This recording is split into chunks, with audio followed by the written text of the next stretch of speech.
Welcome back to another class on Gemara Journey with Rashi. We are in Masechet Berachot and Daf Amud Bet. This will be part 8 of the Shi'ur. The Gemara begins, Ve'amar Rabbi Chelbo Amar Rav Huna. And Rabbi Chelbo said in the name of Rav Huna, Kol hanehene misuda'at CHATAN ve'eno misamcho over bechamisha kolot. Anyone who benefits from the feast that a CHATAN is making and he does not make the CHATAN happy, he transgresses the 5 kolot.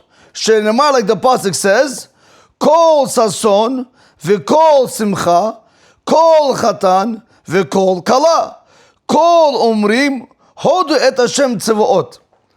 Now, what is going on over here? Comes Rabbi Chelbo and he says in the name of Rav Huna, whenever a person goes to a wedding and he feasts off the meal that the CHATAN and the kala made, and he's sitting and he's eating there, so he's benefiting from the feast of the CHATAN, but he doesn't get up to make the CHATAN happy, maybe with words, or to get up and dance with him. He doesn't do it. He sits back. All he's doing is he's eating.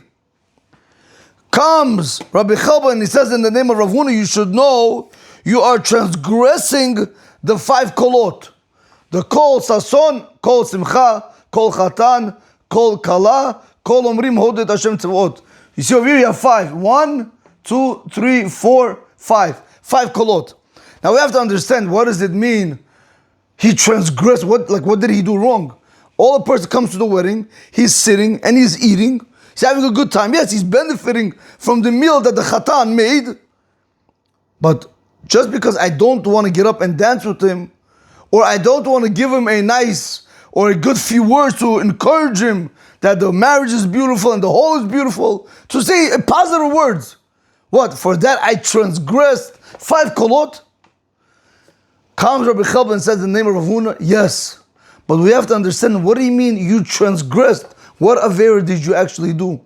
So comes Rashi. Rashi takes up this problem in Dibra Matchil, where he says, Over bechamisha kolot. What does over here mean? Whenever we use the language over, it means to transgress. But comes Rashi and he says, do you know what means over bechamisha kolot? Do you know what means he transgresses the 5 kolot? He wants to understand the word over, mizalzel bechamisha kolot. He belittles the 5 kolot. Shiberech bahem HaKadosh Baruch Hu, that HaKadosh Baruch Hu, he blessed the Jewish people with these 5 kolot. And by you not getting up into misameh CHATAN v'kala, you are belittling what HaKadosh Baruch Hu did to the Jewish people when he blessed them. And I'll show you the pasuk inside. If you look into Torah or Shalom, he says to look into Yirmiyah in Ot Lamed. He says look into Yirmiyah Lamed Gimel, Perek Lamed Gimel, pasuk Yud Aleph. So let's go to the back of the book. Let's see it in the back of the book.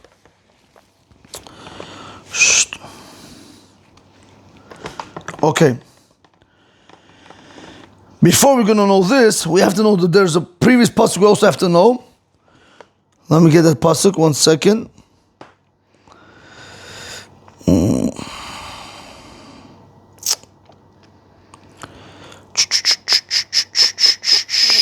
One second, guys. That's Yirmiyah.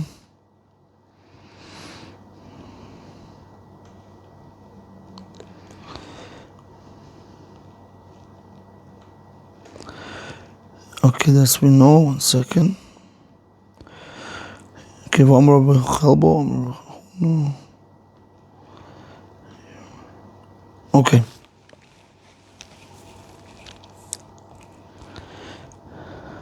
Okay.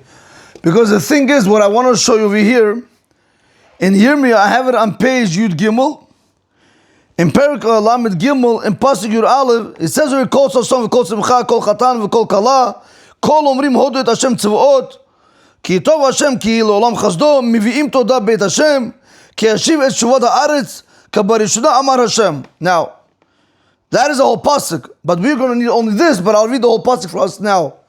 What is this pasuk going on? So comes the commentary here and he says, Mila'el Katuv, above is written, Od Yishma b'makom hazeh, meaning in Yerushalayim. Now we have to first understand this, the verse that's prior to this verse, then we can fully understand what he really wants to say over here. What does it mean? Kol sason v'kol simcha, right? We always sing it in the restaurant, in the wedding halls, but do we even understand what this verse means? So if you look into Jeremiah, meaning in Yirmiyah, in Perek Gimel, Pasuk Yud, this is Pasuk Yud Aleph, so that is Pasuk Yud. It says over there, Ko Amar Hashem. This is what Hashem said. Od Yishma b'mokom hazeh. Again there shall be heard in this place, Asher atem umrim charevhu, that which you, the Jewish people, say is destroyed. Me'en adam, there's no people. U'me'en behema, there's no animals. Be'arei Yehuda u'bichutz Yerushalayim, in the cities of Yehuda and outside of Yerushalayim, in the streets of Yerushalayim, hanishamot, which are desolate, me'en adam u'me'en yoshev, they're desolate from people and from anyone settling there. U'me'en behema, and also they're desolate without animals. So this verse, previous to this verse, what does it mean over here? Ko amar Hashem od yishma b'mokom hazeh, that again there shall be heard in this place, meaning in Yerushalayim. Do you know what's going to be heard over there? That we are saying that is desolate. So comes now this verse in Yud Aleph, and it says, you know what's going to be heard over there? Kol sason. Now you can understand why these are blessings that HaKadosh Baruch Hu blessed the Jewish people. Because we were saying to the Hashem, HaKadosh Baruch Hu, Yerushalayim is completely destroyed. There's nobody there, no animals, no people, no inhabitants, nothing. HaKadosh Baruch Hu said, you'll see when the time is going to come, again there's going to be heard in this place, what? Kol sason, the sound of joy. V'kol simcha, the sound of gladness, of being happy. Kol chatan, the voice of a chatan. V'kol kala, and the voice of a kala. Kol omrim hodu et Hashem tzvaot. You're going to hear the voice of people saying, thank you Hashem, the God of hosts. Ki tov Hashem, because Hashem is good. Ki le'olam chasdo, because His kindness is forever. Mivi'im todah beit Hashem. They're going to bring a korban todah, a thanksgiving offering in the house of Hashem, which is the Beit HaMikdash. Ki ashiv es shivuat ha'aretz, because I will return the people from exile. Kabarishona amar Hashem, just like it was before, says Hashem. So listen to this very carefully. This over here, whenever we say kol sason ve'kol simcha ve'kol chatan ve'kol kala, kol omrim hodu et Hashem tzivot, really this is a blessing that HaKadosh Baruch Hu gave to the Jewish people, that in the future when the Beit HaMikdash is going to be built, we're going to hear all these kolot, sason, simcha, chatan, kala, omrim, we're going to say, Hashem, thank you. Rabotai, listen to this very carefully. Now the person that goes to a wedding and he eats from the meal, from the feast that the chatan had arranged, and he doesn't get up to dance with him, he doesn't make him happy, you should know you are belittling these 5 blessings that HaKadosh Baruch Hu bless the Jewish people with in the future. That's it. Whenever we go to a wedding, we have to be very careful to go ahead and make the chatan happy. If you're a woman, you have to make the kala happy. But not like we have today, unfortunately. You know, Baruch Hashem, in a lot of parties that I go to, I won't attend a party which is separate. No, not separate, which is mixed seating.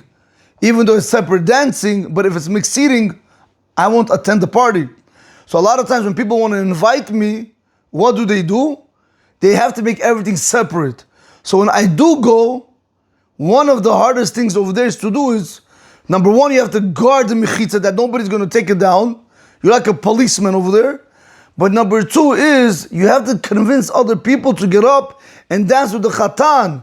Because when you have somebody who's about to teshuva and now he wants to go ahead and get married to another girl who's also about to teshuva, and now they want to make a religious wedding, you have a lot of people that might be Jewish, might be in a way religious, Shomrei Torah, Mitzvot, meaning Shabbat and Kashrut, but they don't understand this style of dancing.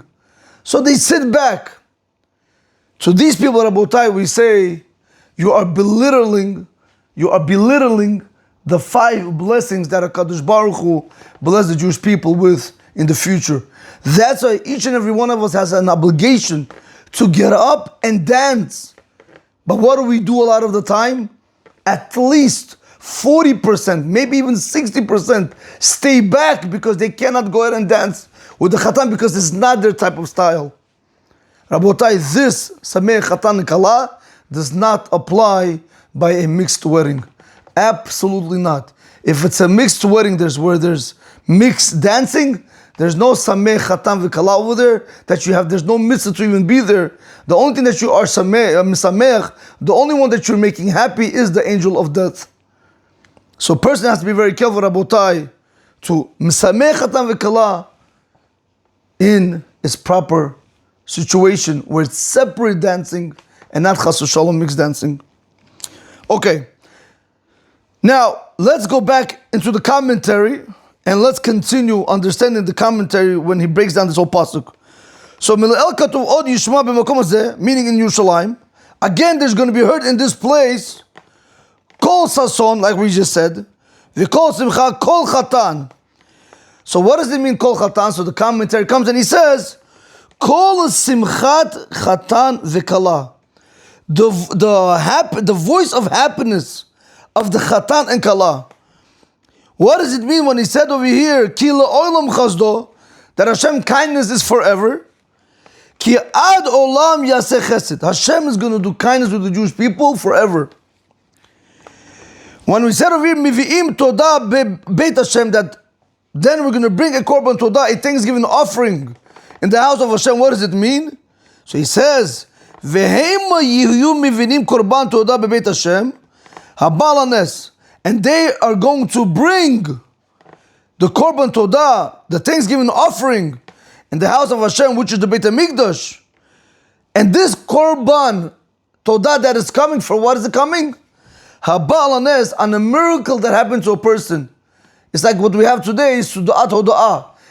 If a miracle happens to a person, if he was saved from something, right, he goes and he says, he makes a Thanksgiving meal. But this over there, back then, they would have to bring a real animal. What does it mean, Ki ashiv et shuvat ha'aretz? What does it mean that Hashem is going to return the people back to the land?